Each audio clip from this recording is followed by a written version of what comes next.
This is Survive, the Atlantis Grail, Book 4, Nazarian.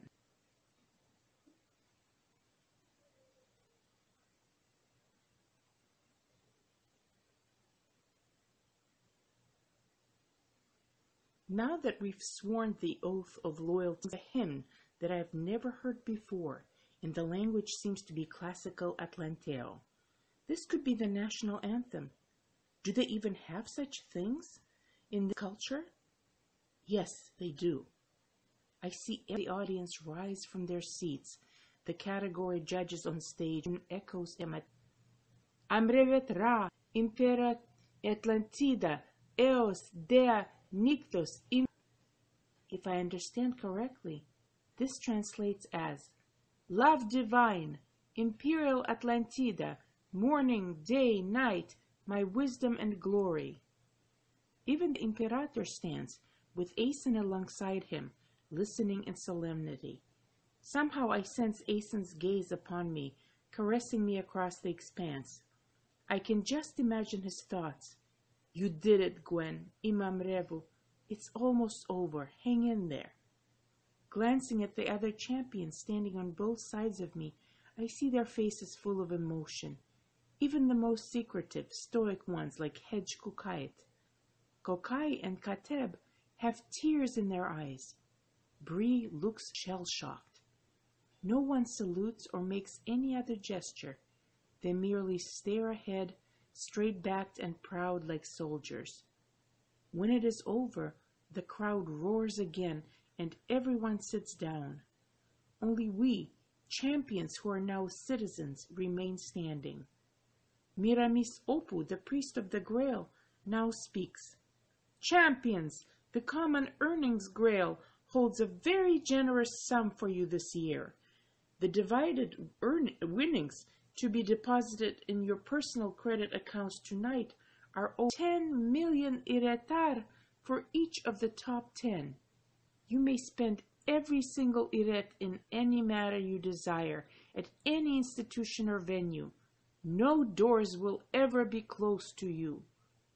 The audience roars in excitement. Furthermore, the priest continues, as always, your personal needs, wishes, and desires within the realm of possibility will be accommodated as soon as you make your requests through the official games channels. More thunderous noise. In conclusion, you have achieved the highest honors, earned your glory and your rest.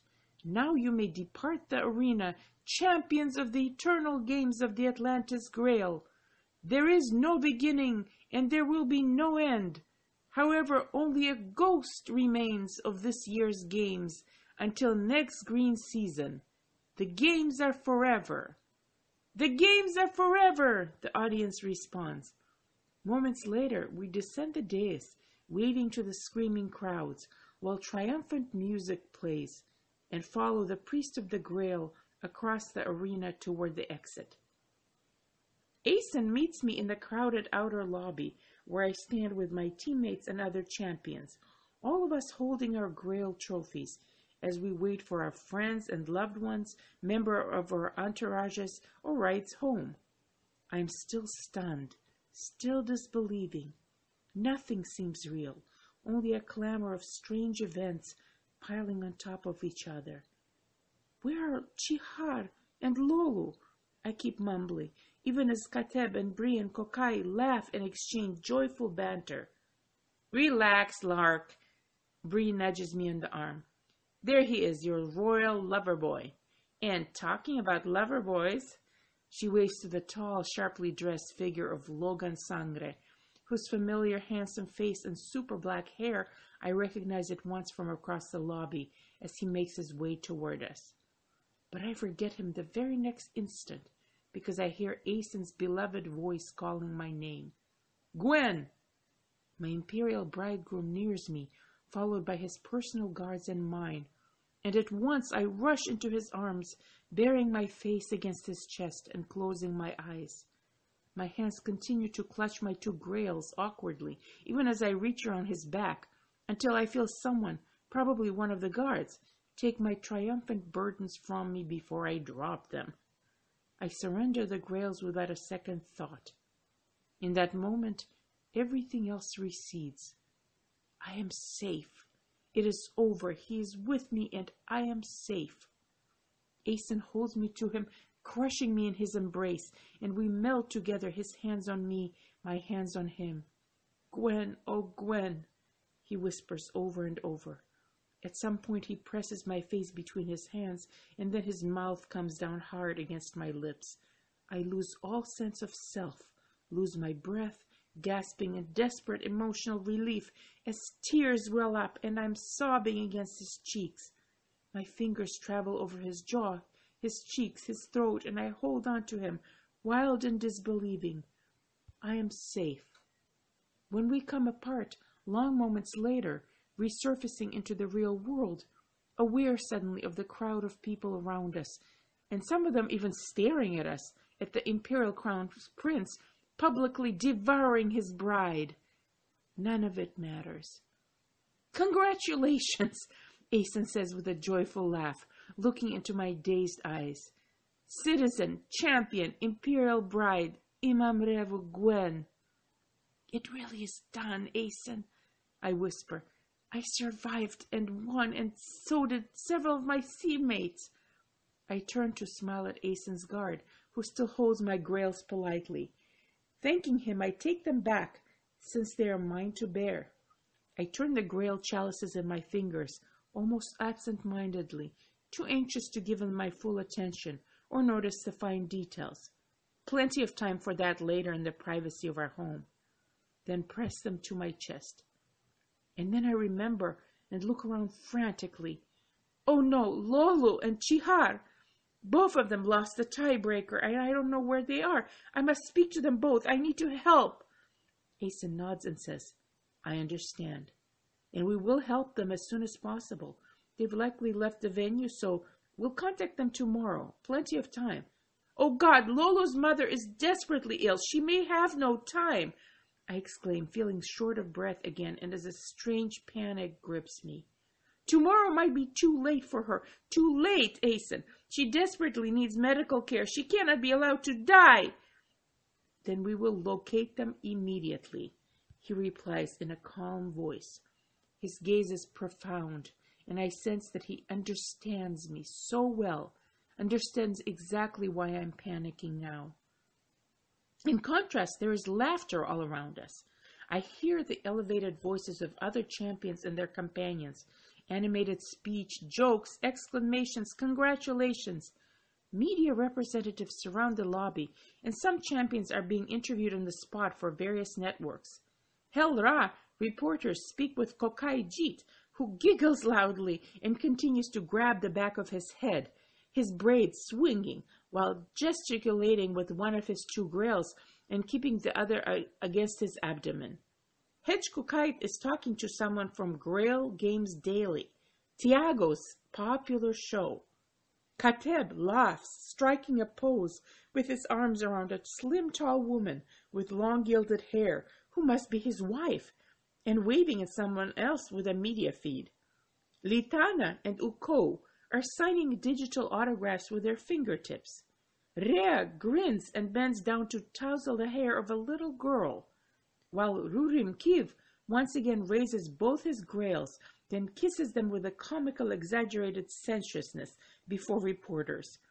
Mineb is hugging several small children and other members of his family. Meanwhile, the Imperial Guards surround Aeson and me, keeping back the public onslaught, only permitting other champions and their entourages to mingle near us. I see from the corner of my eye as, right behind me, Bree Walton talks loudly in her typical insolent tone with Logan Sangre. He remains businesslike and serious even now, displaying no emotion as he attends to her, periodically checks his wrist comm, then turns around as a network reporter moves in to interview Bree, the other earthy champion in these games. I catch Logan's gaze, and he briefly sees me, then makes a polite nod in my direction, and also a perfectly military nod to Aeson. Yes, Logan is definitely all business all the time. How does it feel, Champion Walton? as a Gebi refugee, to have gone through this quintessential Atlantean event? The reporter asks in an excited voice. Oh, it's been a bunny rabbit delight, Bree responds, opening her eyes wide and raising her brows. I highly recommend it to you and everyone you know or wish you didn't. Definitely put it on your bucket list. And then she whirls around in my direction. Right, Lark? Hey, you should interview her. She's your imperial princess. Me? I'm just a jailbird who's broken out finally. Right, Mr. Sangria? Correctional Officer Sangre. The reporter whirls to Logan. Is this true? Is Champion Gabriella Walton being released from incarceration? Yes, of course. She's now a citizen, Logan replies in a cool voice without a pause. She has earned her freedom, will be occupying her own residence starting tonight, and we're complying with the regulations as dictated by law. Imperial Lady Gwen Lark! I turn to see another persistent reporter waving at me past Aeson's guards. Congratulations on your glorious win, and may we have a statement from you for winning the Grail, and book an appearance on this week's episode. Imperial Lady Gwen, Hel-Ra would like to interview you for prime time at your convenience. Yet another reporter pushes from another direction. With the permission of the Imperial Prince, of course. In fact, it will be an honor to interview both of you, to have you recount your profound experiences of these games as the Imperial Cassiope. I part my lips, nod silently. Yes, later, Aeson responds on my behalf. My Imperial bride has endured enough excitement for today and needs to recuperate. Contact the palace through the proper channels in regard to any appearance scheduling. We're done here. Yes, I echo, and then I turn away from the reporter to glance briefly at my fellow champions. Everyone, I say loudly, I'll see you later. Bree and Kokai, Kateb. Kokai hears and turns to me with his flashing grin. What? Leaving already, Amrevet? How about a whirlwind celebration? I'll show you my favorite local dancing spots. But I smile and shake my head tiredly. See you soon, Kokai. Go celebrate, my friend. You truly earned it. Then I return my attention back to Aeson. Please, let's get out of here. We leave the Kemetarion building in a hurry, past the gathered crowds outside, surrounded by our personal guards, for which I'm genuinely grateful for once. As we walk toward the parking area, Aeson brings me up to speed on what's been happening in the real world while I was in the final ceremony. Several new SPC reports, some unexpected news about a certain object, all of it coming in just as all of you were being proclaimed champions. And he motions at the data band of his wristcom. Oh no, I say breathlessly, keeping pace with his fast stride. What now? Something else terrible happened? Must have been so frustrating for you having to sit through that long ceremony. What's the time now? It's close to 4th hour, he says, taking my hand in his and holding it protectively and to calm me while I rearrange my grails to keep them in the crook of one arm. Not exactly terrible, but more in the car. Let's return home and eat their meal and... Ah, there's Ker and Xel.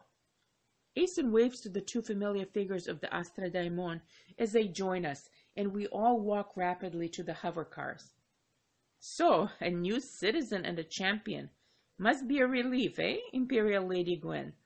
Kirawat asks with a warm smile, craning his neck at me. You look good up there. She's certainly shone, Xel adds with a smile of his own. Nicely done. And then both of them glance at Aeson. You saw the advanced scout landing reports, I gather? Xel says, switching to serious mode. Oh, yes.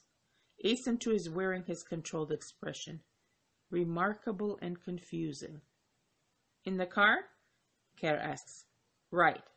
Aeson turns to our guards and makes an arrangement so that someone else can drive back his personal 2-seater vehicle and the vehicles of the Daimon while we all take a larger hover car used by the guards, so that both Xelio and Kerovat ride in the same car with us.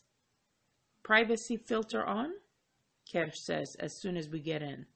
Asen and I in the front seat, Ker and Xelio behind us, and 4 guards in the 3rd and 4th row, just in case any stray nanocams followed us in.